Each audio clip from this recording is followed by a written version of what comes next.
Today we will be talking about the privatization of waterways in New Mexico, the harm it has done, and the possible future consequences. Keep land wild, wilderness, where man is visitor.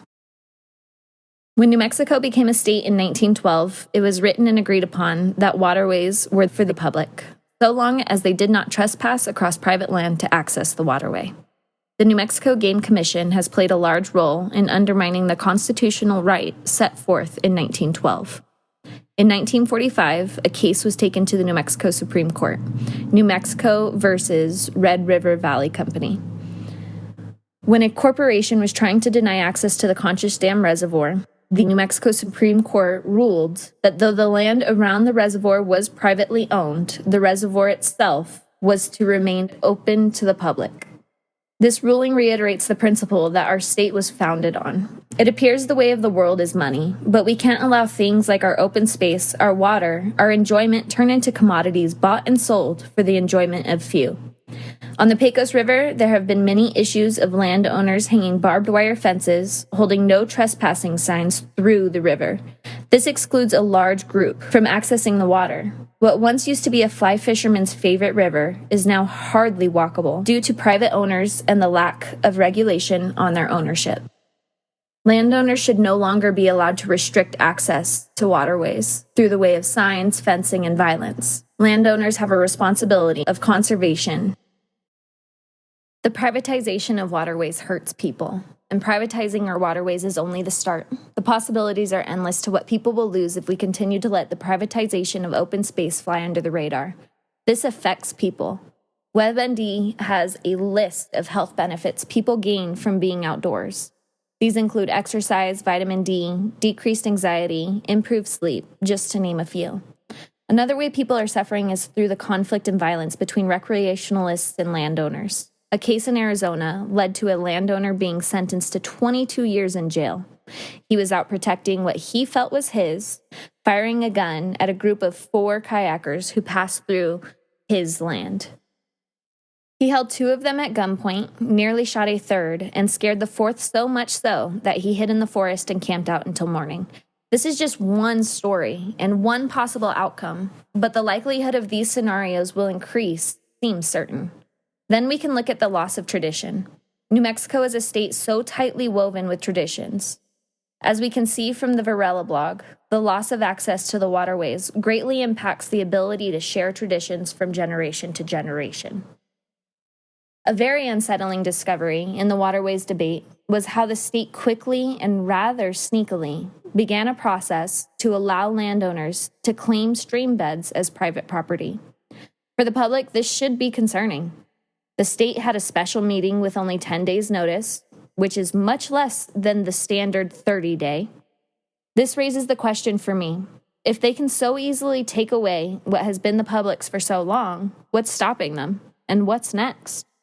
Living in a desert, water is a treasured resource. I know my family has spent our fair share of time walking the Rio Grande, playing in the water, letting our pups explore. There's something so beautiful about being in the desert next to the mountains with your feet in the water. So now you might be asking yourself, why should you care? My biggest reason for caring about keeping open space is this little guy. Full of energy and always ready for an adventure, I know his quality of life would be greatly diminished if I didn't have the opportunity to take him out, let him off his leash, and just let him run. And secondly, my quality of life would be greatly diminished. I know I need the time and the space to clear my head when life feels like too much or people feel like too much. And when everything in the world seems like it's competing for my attention, I like to be able to just go and not think. Go and get some fresh air. Go and get some sunshine. That's why we should care. History of New Mexico public water access. What we see is that in 1907 and 1911, waters belonged to the public.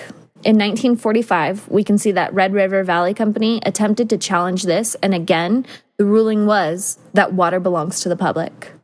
Then, almost 70 years later, in 2014, again, water is being stated as a right of enjoyment to the public. So why is it that in 2015, we see a shift? The Game Commission can now deem waters as navigable and non-navigable, which radically changes the public's right to access said areas. Jump to 2017 and the Game Commission rules certain stretches of waterways are prohibited for public access. Here we can see a photo provided to The Guardian by a lifelong Pecos River fly fisher. The idea that people are privatizing streams and turning a profit while recreationalists are being deprived of their right for enjoyment shocks me. It should shock all of us. Garrett Van Eckleson says it perfectly when he shares his story. So he fences the river to keep other people out and to some extent to keep those fish in. And just like that, a lifestyle became an industry. This quote from Mr. Van Eckleson perfectly depicts what's happening on the Pecos River. A landowner begins raising trout, feeding them so they grew unnaturally, and fenced off the area to keep his fish in for his private fishing customers only. So what's the solution? Is there a middle ground? Can activists agree to not trespass? Can landowners agree to leave waterways open to the public? I believe we have to adhere to the constitutional right set forth in 1912 that says waterways are for the public and should remain open to the public to access and use. So if you've watched this and you feel moved in any way, you may be asking yourself, how can I help? The biggest thing you can do is get involved.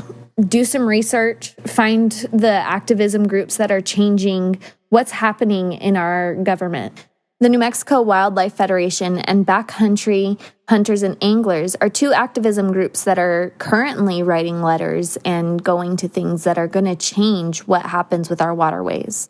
They're addressing the Game Commission and they're letting their voices be heard. Additionally, get outdoors, get some fresh air, and also take care of our planet, take care of nature. You can look up the Leave No Trace Center for Outdoor Ethics. They have 7 principles for taking care of nature.